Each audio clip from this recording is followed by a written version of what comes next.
Tout a commencé ici, en 1957, au cœur de ces ruelles obscures de la Casbah.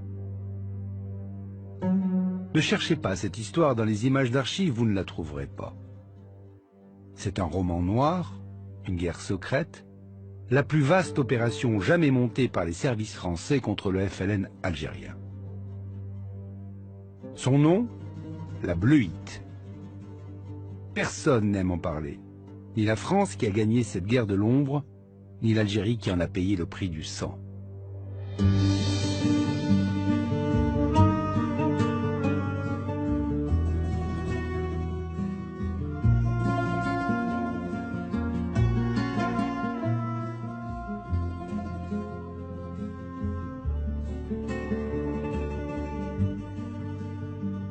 Rarement dans l'histoire, une opération aussi sophistiquée aura reposé sur les épaules d'un seul homme. Paul-Alain Léger, militaire par idéal, capitaine parachutiste dans l'armée française, a consacré sa vie à un seul but, faire la guerre et la gagner. Un long apprentissage qui lui a permis, en alliant la violence à l'intelligence et parfois le machiavélisme, de devenir un maître de guerre. 1946. La France est en paix, mais l'Indochine brûle. Léger découvre la guerre communiste révolutionnaire. Écœuré, il voit ses camarades mourir et son armée reculer face à un ennemi en sandales. Un ennemi qui sait frapper sans se montrer, alliant intelligence et terreur, et qui se moque bien des ratissages français qui ne bouclent que le vide des rizières. Le jeune lieutenant préfère travailler seul. Parachuté dans une île perdue, il met le feu à la côte ennemie, transforme les pêcheurs en commandos et se spécialise dans le retournement des prisonniers Viet Minh, dont il fait ses plus fidèles alliés. Avec eux, il va multiplier les coups de main et les coups tordus. Seul à la manœuvre, entouré de ses indigènes, aussi invisible que son adversaire, il sait désormais infiltrer l'ennemi, le manipuler et l'intoxiquer jusqu'à sa destruction. L'art de la guerre psychologique. À 36 ans, en quittant l'Indochine, le capitaine Léger emporte ses armes et sa méthode.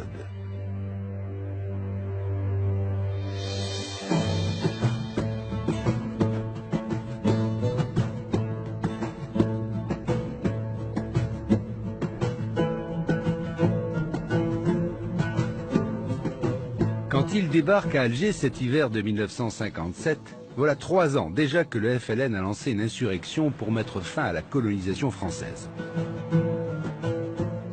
3 ans qui ont suffi à transformer les échos du Djebel en clameurs de la guerre. Bien au-delà des fermes de colons brûlés et des récits d'atrocités, l'heure est au combat militaire. Armée française contre Front de Libération Nationale, 2 camps s'affrontent. Jusqu'ici, Alger la capitale semble épargnée. Alger la Blanche n'est pas seulement un phare de la France en Afrique, c'est un mythe, celui de l'Algérie française. L'automne 1956 marque la fin de l'illusion. Le Front de Libération Nationale a décidé de porter la guerre au cœur de la capitale. L'heure est aux attentats.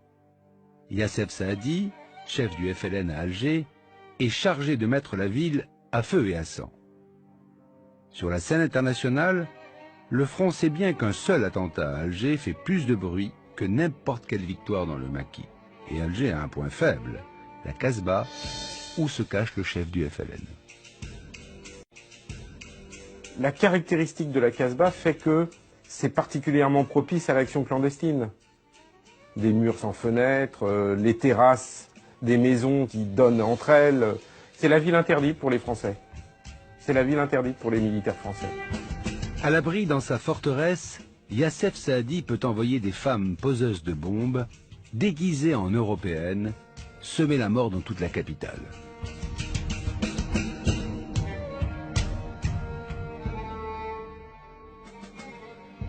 En un mois à peine, 122 explosions secouent Alger. Partout du sang, du verre et des corps brisés. Et le pire est à venir.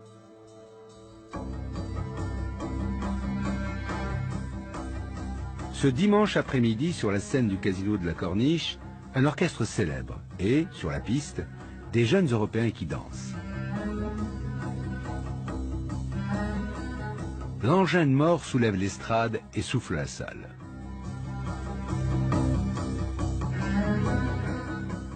Cette fois, le mythe a volé en éclats. La peur s'empare de la ville, la population gronde, la presse parisienne s'alarme, le gouvernement vacille.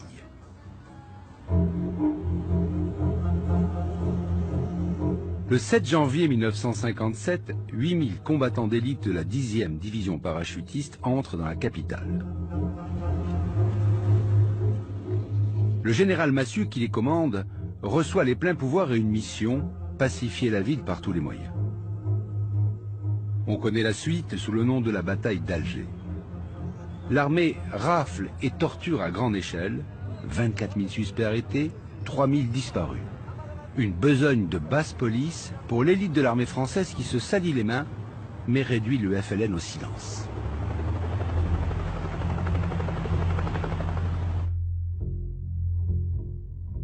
Simple répit.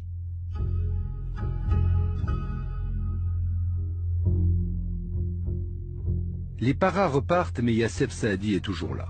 Et il se fait photographier souriant au milieu de ces poseuses de bombes.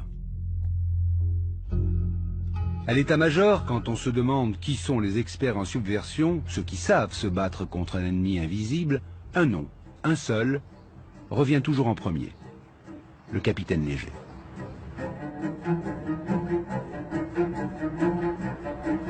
Lui ne croit pas à la force des armées contre le terrorisme. L'Indochine lui a appris qu'on n'écrase pas une mouche avec un marteau. Et Léger sait qu'il s'agit bien d'une guerre, mais d'une guerre pas comme les autres. Une guerre révolutionnaire.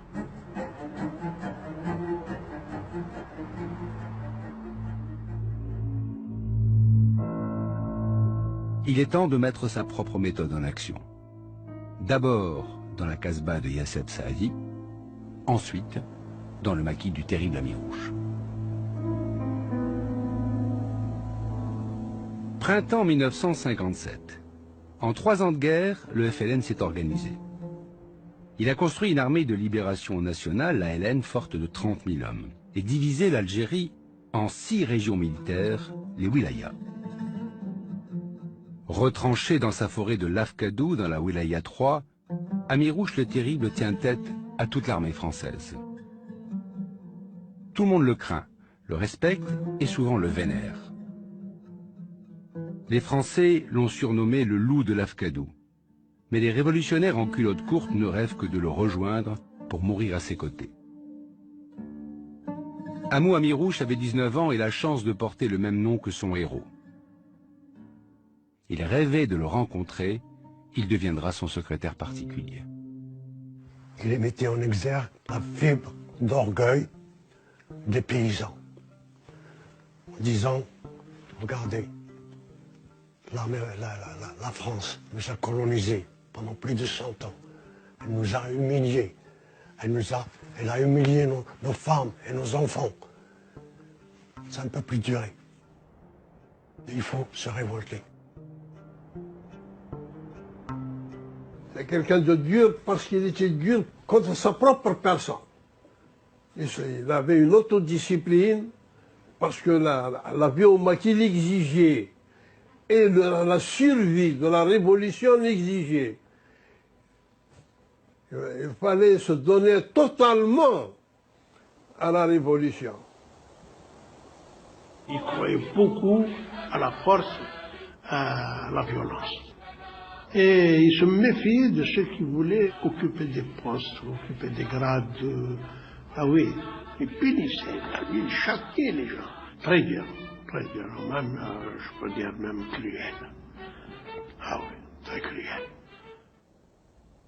Un jour, par exemple, les maquisards contrôlaient les paysans pour s'assurer qu'ils ne chiquaient pas et qu'ils ne fumaient pas, parce que c'était décrété interdit.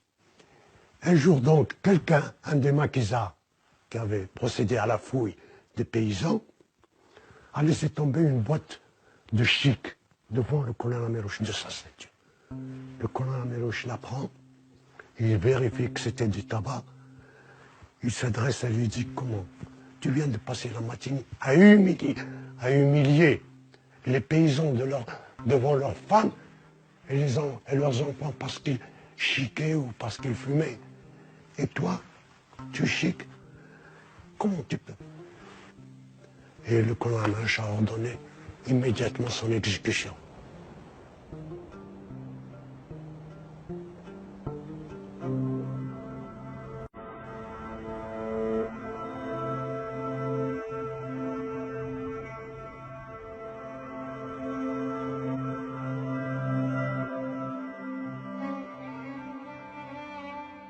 Ce matin, il fait déjà une chaleur écrasante dans la Casbah.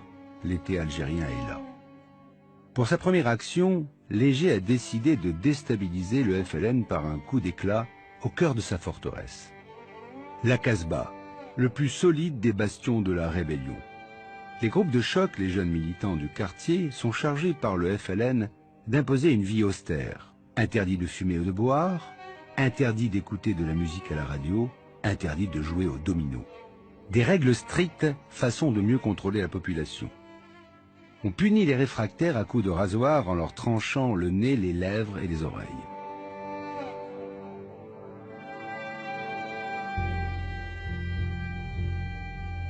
Le petit groupe d'hommes qui s'aventure dans ce coupe-gorge est habillé de bleu de travail. Ces bleus de chauffe, très à la mode chez les jeunes Algériens.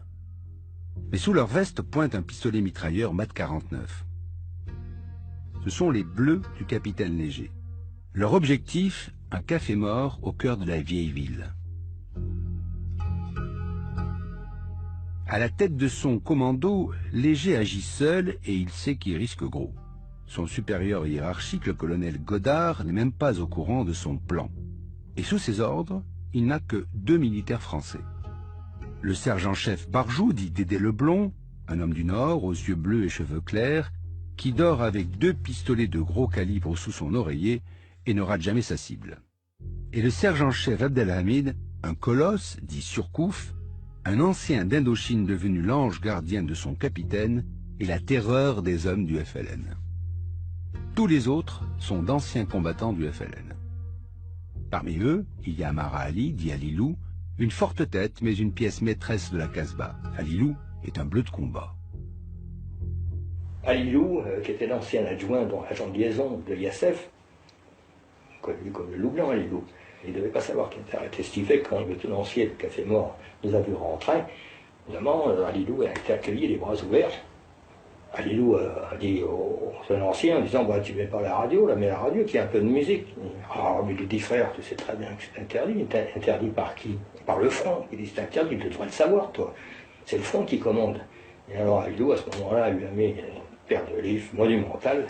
Et il lui a dit, à partir d'aujourd'hui, tu sauras que c'est pas le front qui commande, c'est lui. Il m'a désigné, il dit, c'est lui qui commande. Alors là, ça a été le cercle complet.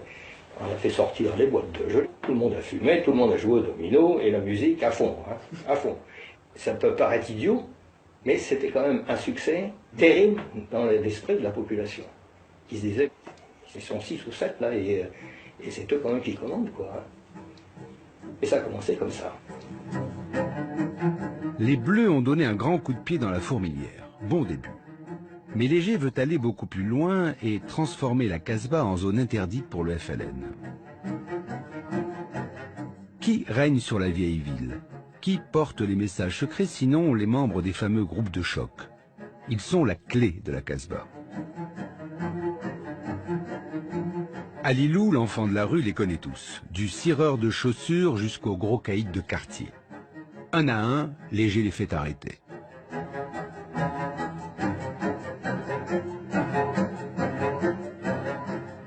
Léger est un psychologue, oui. Il distingue immédiatement la personne dont il sent qu'il y a une faille psychologique chez lui et qui a cette possibilité de le retourner et d'en faire un allié. Ça, c'est très vrai. Il est extrêmement psychologue. Ce qui surprend le plus, c'est comment Léger parvient-il à retourner des centaines de jeunes dans la Casbah de jeunes qui, jusqu'à présent, paraissaient avoir été acquis aux idées du FLN, et finalement, on ne voit pas comment il a pu en si peu de temps, parce que c'est ça aussi, c'est le temps très bref qu'il lui a fallu pour retourner les jeunes en question. Et au fond, lui, c'est une question qui se pose pas rétrospectivement quand on l'interroge là-dessus. Bien, je les ai persuadés de la façon la plus simple possible, c'est-à-dire que je leur ai dit que nous étions Français. Et ces gens-là demandaient qu'une seule chose, c'est qu'on les considère comme des Français à part entière. Et nous, officiers, et jeunes officiers en particulier, c'est ce que nous demandions. Et pour les persuader, eh bien, je n'ai fait que leur dire qu'ils étaient Français, mais qu'il fallait qu'ils luttent avec nous pour justement que nous mettions hors de combat ce terrorisme qui faisait qu'on les empêchait donc de devenir Français comme nous. C'est tout. C'est pas plus difficile que ça.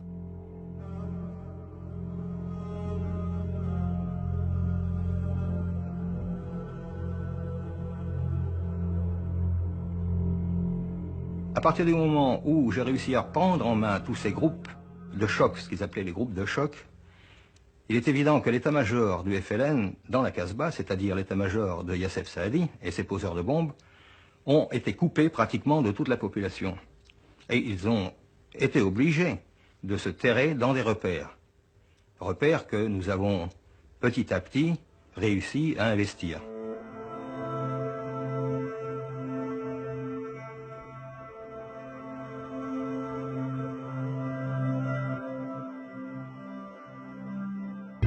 Dans son QG d'El Bihar, une villa au 7 chemin Vidal, Léger a convoqué Ouria, une jeune femme très brune, ancienne messagère du front qui vient de rejoindre les Bleus. Sur son échiquier, il lui faut pousser ses pions jusque dans le camp du FLN et il sait l'importance des dames.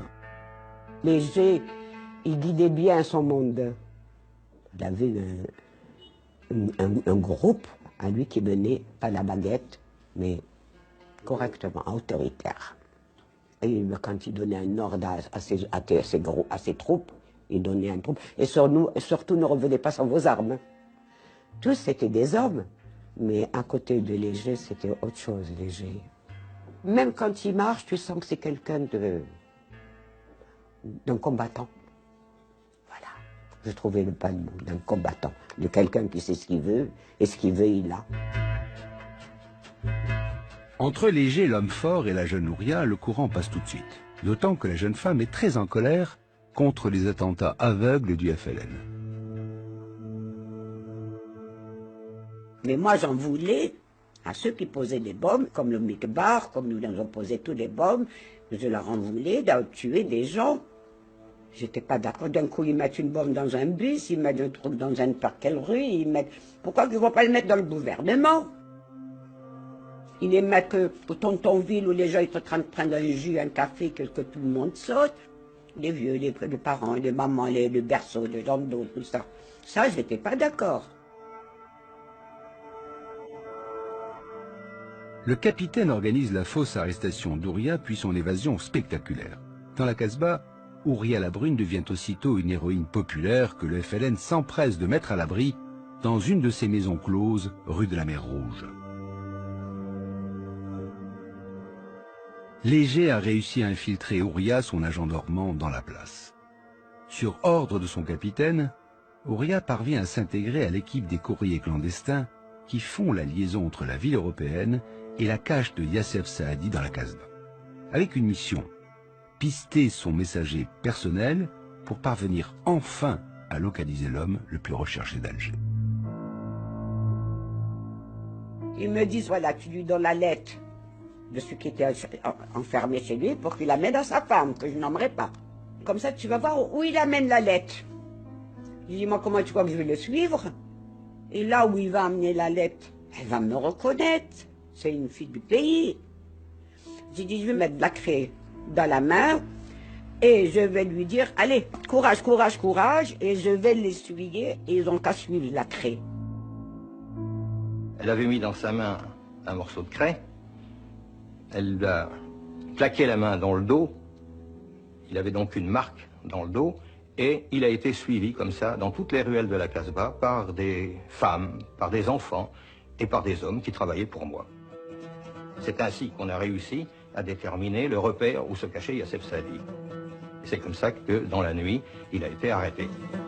Le démantèlement de l'appareil terroriste d'Alger se poursuit avec l'arrestation dans son refuge de la Casbah de Youssef Saadi, responsable du sang versé dans la ville depuis plusieurs mois. Avec lui se trouvait une jeune fille, Zora Drif, dont il ne voulut pas être séparé pour accepter de se rendre aux parachutistes qui l'assiégeaient. 2 prisonniers d'importance dont la capture ampute sérieusement la rébellion de la zone d'Alger. 15 jours plus tard, c'est le tour d'Ali Lapointe, ancien voyou et tueur du FLN, l'homme le plus dangereux de la Casbah. Avec lui, il y a une femme et un gamin de 11 ans, le petit Omar. Fidèle à sa légende, Ali Lapointe refuse de se rendre. Et les paras doivent dynamiter sa cache sans savoir qu'elle abrite un énorme stock de bombes. L'explosion est gigantesque. De ces décombres devait être dégagés une douzaine de cadavres, parmi lesquels celui de l'un des chefs du terrorisme algérois, Ammar Ali, dit Ali Lapointe. Venant après l'arrestation de Youssef Saadi, l'explosion de la Casbah a achevé de décapiter une importante cellule rebelle de la capitale algérienne. La bataille d'Alger est terminée.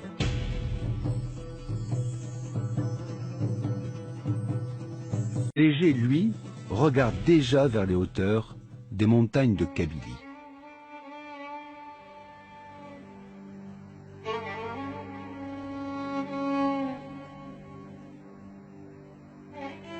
Le Front de Libération Nationale a perdu une bataille. Mais l'armée de Libération Nationale n'a pas encore perdu la guerre.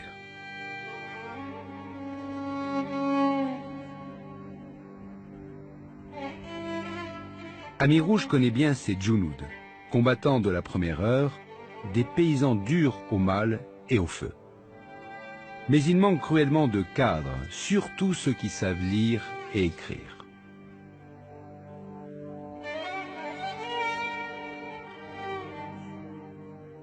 Par la voix de son organisation étudiante, le Front leur lance un appel. Avec un diplôme en plus, nous ne ferons pas de meilleurs cadavres. Notre devoir nous appelle à la souffrance quotidienne, aux côtés de ceux qui luttent et meurent libres face à l'ennemi. Il faut déserter les bancs de l'université pour le maquis. Les jeunes, surtout des lycéens, répondent à l'appel du FLN. Quand Rémi Madoui, fils d'une grande famille de la région du Ouarsenis, monte au maquis, il a 15 ans à peine. Il faut quand même se rappeler qu'en 1954, 94% de la population algérienne était analphabète. Donc la moindre personne qui avait une connaissance, surtout qui savait écrire et lire, était très recherchée. Donc dans ma tête d'enfant, ces révolutionnaires qui font parler d'eux, ils me veulent avec eux, donc c'était quelque chose d'incroyable. Je pensais que j'allais vraiment changer le monde.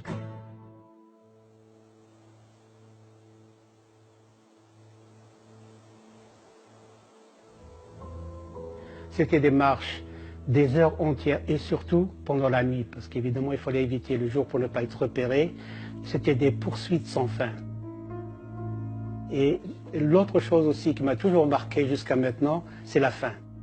Parfois ça durait 2-3 jours sans manger, et très souvent c'était surtout une galette, mais peut-être avec un œuf, un bout de fromage. Et ce sont, je crois, les 2 expériences qui m'ont marqué d'ailleurs pendant très très longtemps. C'était la faim et la marche.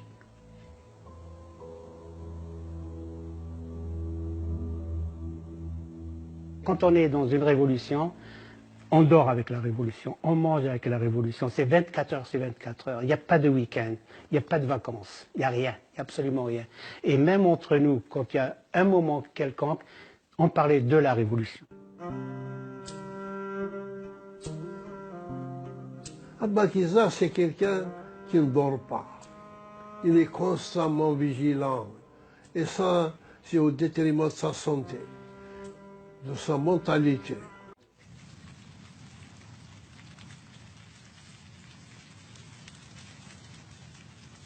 Tous ces jeunes sont prêts à mourir pour la cause. Ce qu'ils ne savent pas encore, c'est qu'ils vont vers une mort atroce et qu'elle sera infligée par leurs frères, ceux-là même qui les accueillent à bras ouverts. Personne alors ne s'en doute. Pas même Ami Rouge. D'autant qu'il vient d'apprendre une autre bonne nouvelle. L'organisation terroriste d'Alger n'est pas morte. La preuve, elle vient de lui écrire. Là encore, Amirouche le Terrible ne sait pas que la lettre qu'il tient entre ses mains n'est que le début d'une opération machiavélique. Et devinez qui tient la plume.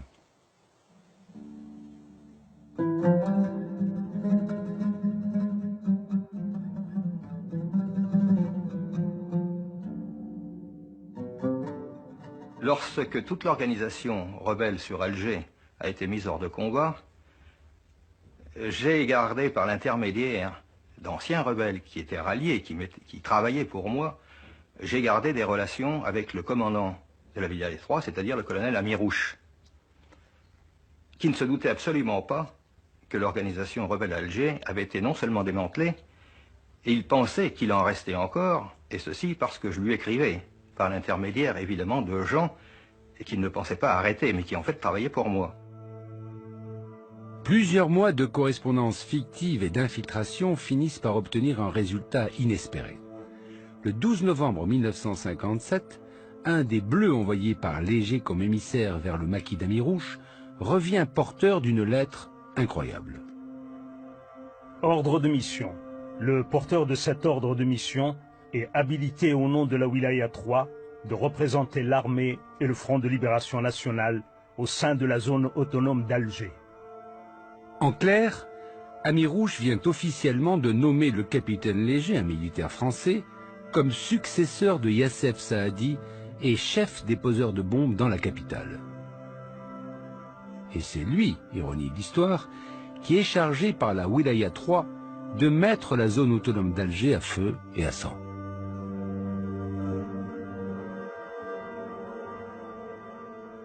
C'est-à-dire qu'il est arrivé à un moment donné où nous avions un échange de correspondance avec le colonel Amirouche et j'étais ravitaillé en armes par les rebelles eux-mêmes, qui me demandaient d'ailleurs de faire des attentats sur Alger, pensant qu'ils avaient affaire à une organisation FLN.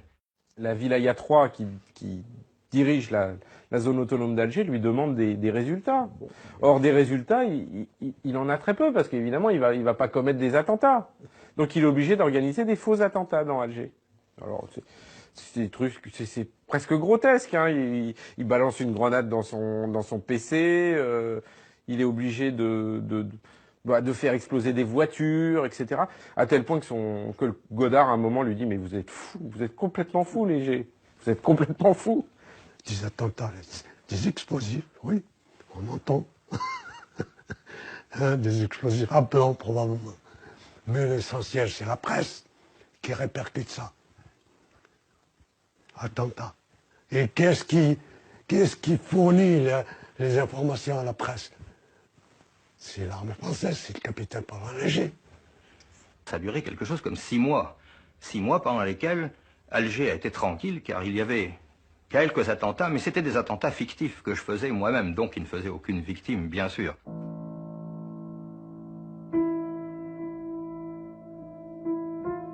Malgré toute la science de Léger, la fiction ne dure qu'un temps.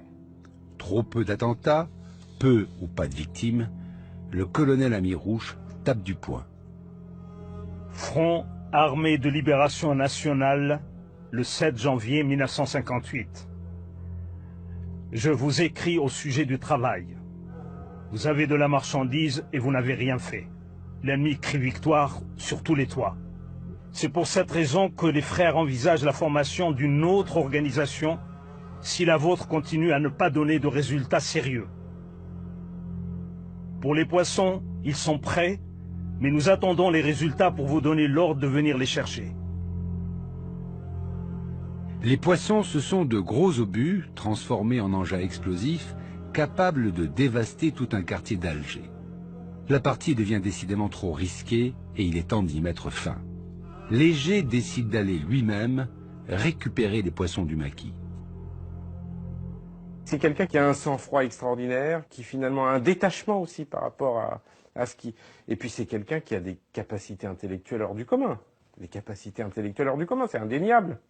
C'est pas possible d'arriver à jouer sur un réseau aussi étendu, d'être le seul à avoir les clés et à manier toutes les marionnettes de centaines d'individus et de ne pas avoir des facultés intellectuelles et d'organisation qui sont hors du commun.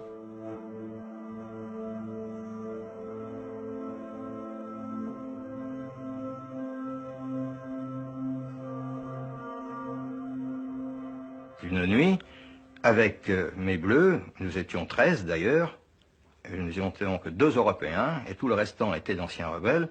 Nous sommes allés déguisés en fédayines, et nous avons coiffé le poste de commandement dans le maquis kabyle.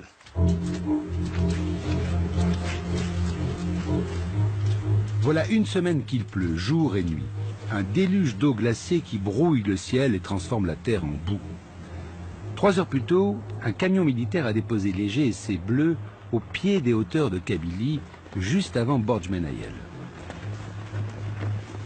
Objectif, la montagne de la Mule, où se trouve l'état-major de la Wilaya 3, une bonne demi-douzaine d'officiers de haut rang et leur arsenal de bombes, les fameux poissons. Maintenant, ils marchent en file indienne dans un brouillard épais. Soudain, une sentinelle de l'ALN leur barre le chemin. On lui montre un faux ordre de mission qui les décrit comme une section rebelle en route pour la Tunisie. Le lieutenant qui les reçoit leur ouvre les bras et insiste même pour qu'ils prennent un café chaud à l'intérieur du QG.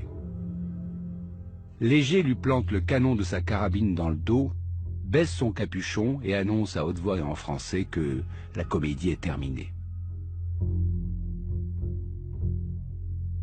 Dans l'heure, un hélicoptère venu d'Alger emporte avec précaution les fameux poissons.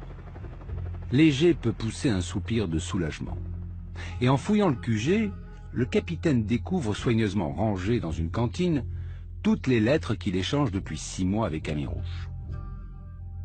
Ce qu'il ne sait pas encore, c'est combien le coup de poker qu'il vient de réaliser sans même tirer un coup de feu va se révéler payant.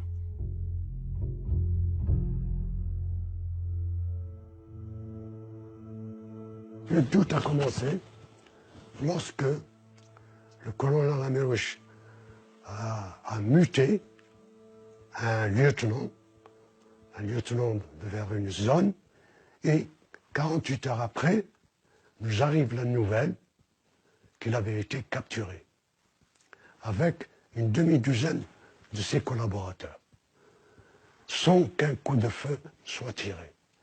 Ce qui était inédit, du jamais vu. Qu'on puisse capturer 1 ou 2 par surprise, c'est possible.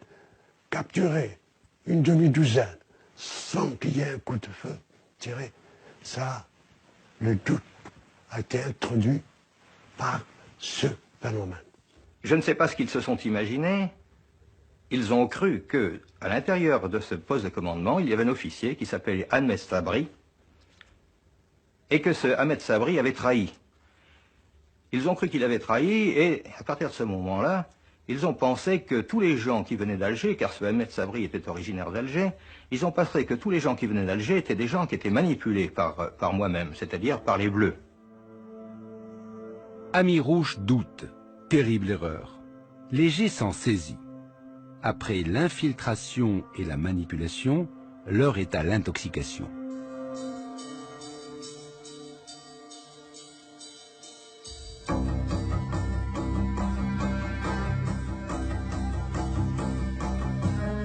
Si Amirouche croit que sa wilaya est gangrénée par des traîtres qui travaillent pour les militaires français, Léger va tout faire pour le convaincre qu'il a raison. Reste à trouver l'instrument de cette intoxication. La chance lui sourit sous les traits d'une ravissante jeune fille de 18 ans, Tadjir Zora, dit Rosa, arrêtée à Borj-Menayel pour avoir cousu un drapeau du FLN. Face au beau capitaine français, la belle lui fait du charme et accepte aussitôt de rejoindre les Bleus. Un ralliement bien trop rapide pour Léger le psychologue. Rosa ment, Léger en est sûr, très bien.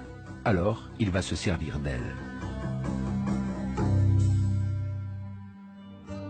Dans son bureau, il lui lit des lettres truffées de signatures connues du FLN et une liste imaginaire d'espions à sa solde que le capitaine français prétend avoir infiltrés dans le maquis d'Amirouche. En la raccompagnant chez elle, à Alger, Léger prend soin de traverser au pas le marché de Borj-Menayel. Habillé en grand uniforme de parachutiste, le capitaine Léger roule au pas, fenêtre ouverte, il prend son temps. Le temps pour les guetteurs du FLN d'observer et de rapporter au maquis la présence de cette jeune Algérienne qui s'est vendue aux militaires français. Rosa ne donnera plus de nouvelles. Léger, lui, sait très bien où elle est partie. On a eu des nouvelles quelque temps après.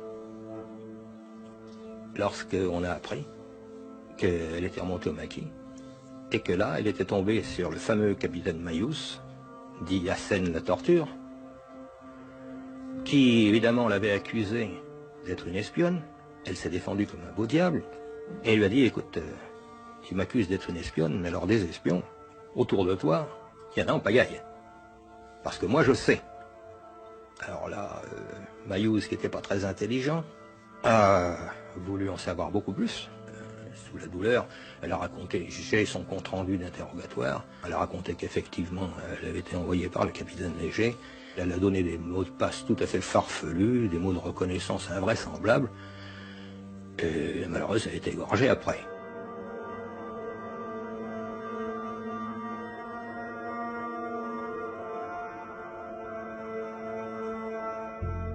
Rosa a bien servi. Hassen la torture a fait son œuvre. C'est un ancien de la Gestapo. Avec lui, tout le monde avoue, même les innocents. À la lecture des aveux des suppliciés, Amirouche, lui, voit tous ses soupçons confirmés. Injecté dans les veines de la Wilaya III, le virus de la bluite va désormais se propager dans le corps du maquis kabyle.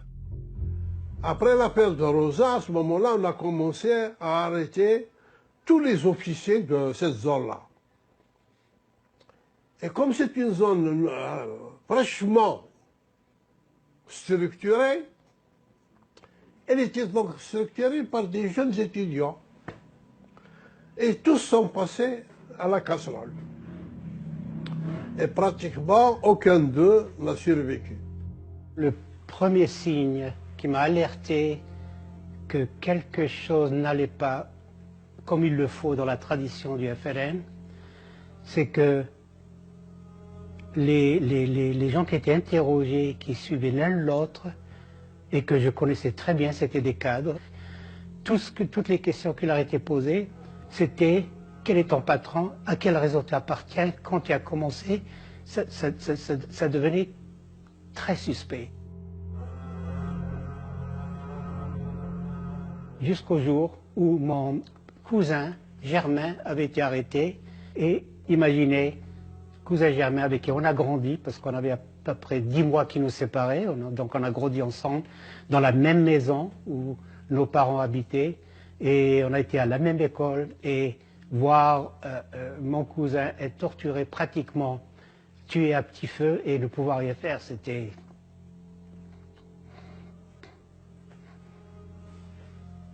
Quand on suspectait quelqu'un, on s'est dit, on ne peut pas prendre de risques pour la révolution. On n'a pas de prison, on n'a pas d'interrogatoire, on n'a pas moyen de pousser l'interrogatoire pendant des semaines. Surtout avec les opérations militaires constantes, les ratissages constants. Et même le colonel Amirouche a dit, dans le doute, on ne peut prendre aucun risque. On ne peut pas avoir derrière soi des traîtres. Qui que ce soit est visé et suspecté, si on lui colle l'étiquette traître, il est fini, il est mort. Et il y avait la tradition des tortionnaires du FLN était très simple. Avant d'être torturé, la victime creusait son propre tombeau. C'était un aveuglement, parce que s'il n'était pas aveuglé, ces éléments-là qu'il soupçonnait ne seraient pas restés, il aurait rejoint. Il n'aurait pas attendu qu'on vienne les arrêter comme des dindons. C'était quand même des chefs, des types robustes, des durs à cuire. J'étais étonné qu'on vienne les arrêter. Je lui ai donc posé la question. Je lui ai dit, ben, est-ce qu'il n'y a pas une erreur là-dedans? Quand j'ai vu des personnes qui étaient plus patriotes que moi arrêtées et torturées. Il m'a dit, si, il y aura des erreurs. Mais ça, pour sauver la révolution, il fallait qu'on touche dans la chair saine.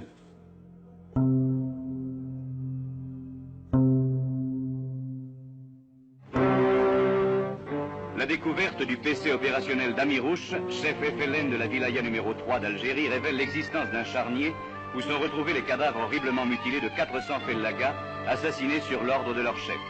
Des restes sanglants impossibles à montrer ici et des instruments de torture qui sont autant de preuves des épurations inhumaines que les rebelles effectuent périodiquement dans leurs rangs.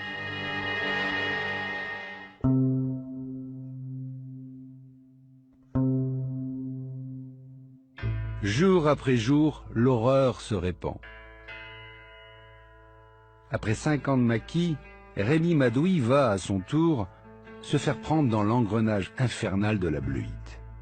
C'était au mois de mars, le 19 mars, donc je rentrais à mon PC, et au moment où je suis rentré dans la casemate, j'ai déposé ma mitraillette, donc 2 personnes me sont sautées dessus, m'ont mis par terre et m'ont ligoté, sans savoir pour absolument aucune raison. Et on m'a emmené et je me suis retrouvé dans un centre de torture dirigé par le fameux Hassan Mayouz de la torture.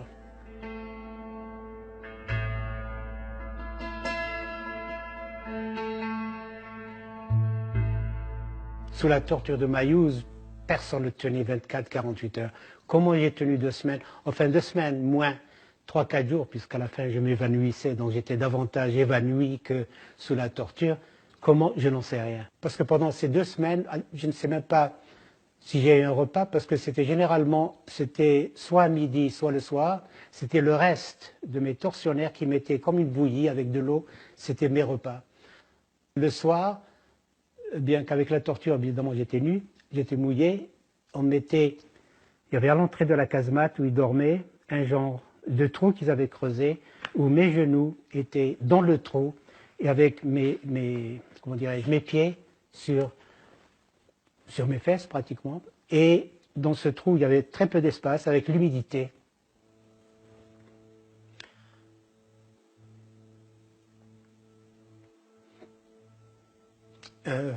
Donc impossible de dormir. Donc, pendant 2 semaines, la soif, la faim, le sommeil, donc on devient une loque, quoi, pratiquement.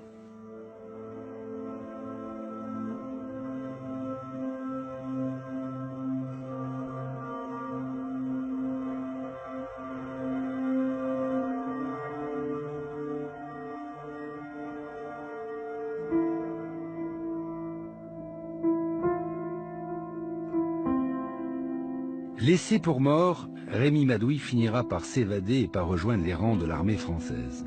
Comme lui, des centaines d'hommes désertent pour échapper à la mort. Le capitaine Léger a atteint son objectif. Le maquis s'autodétruit. Il n'a même plus besoin d'intervenir. L'épidémie de la bleuite est désormais hors de contrôle.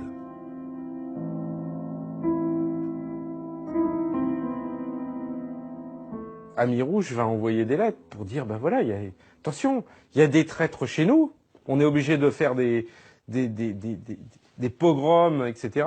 Mais il y a des traîtres chez vous, surtout. Et on le sait, parce qu'il y a des gars qui ont témoigné, qui ont dit il y avait des gens dans la wilaya 4, etc., qui étaient des traîtres, qui étaient en relation avec ce Français, ce Léger, etc. Et donc ça va flamber au-delà de la wilaya 3, ça va flamber dans la wilaya 4 et puis dans toutes les wilayas. C'est ça le principe de la bleuite.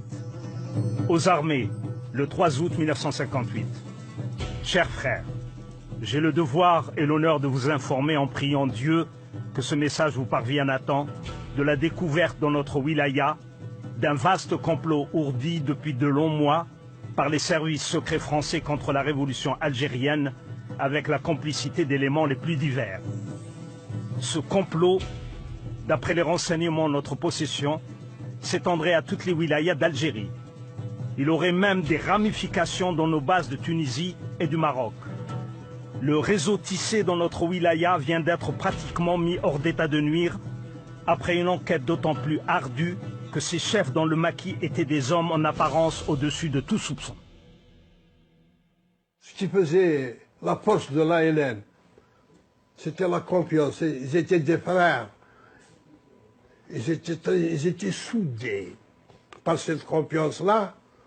Et c'est ça qui était le socle, qui était le bouclier contre l'armée française.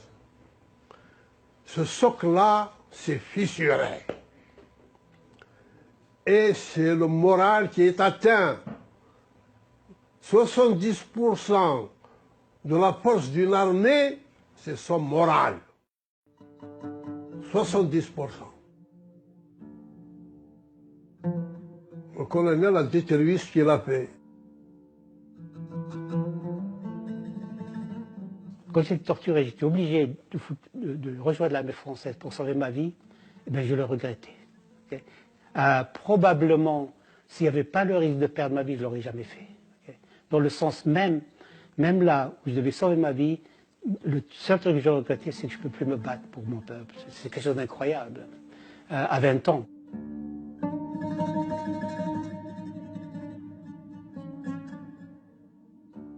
La Bleuite, du point de vue militaire, ça a été une réussite extraordinaire du côté français. Par contre, pour l'Algérie, ça a été absolument un désastre. Que l'Algérie continue de payer un demi-siècle après. Le dégât ou les conséquences de la Bleuite, c'est qu'elle a été la raison ou la source de l'extermination de toute une jeunesse algérienne éduquée qui aurait été l'avenir de l'Algérie.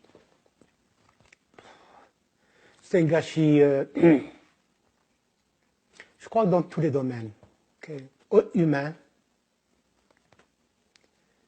beaucoup plus qu'autre chose. C'est un gâchis, un pays qui aurait pu être l'exemple pour les pays sous-développés, surtout en Afrique et au Moyen-Orient. Ce peuple-là, si ça n'avait pas fini tel que cela a été, quel pays ce serait aujourd'hui? C'est ça, je crois, qui est le... C'est ce que j'appelle gâchis.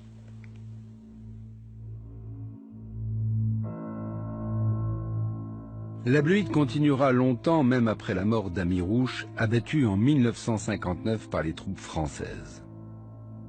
Le bilan exact des morts ne sera sans doute jamais connu. Le capitaine Léger, lui, parle de 4000 victimes, un chiffre invérifiable.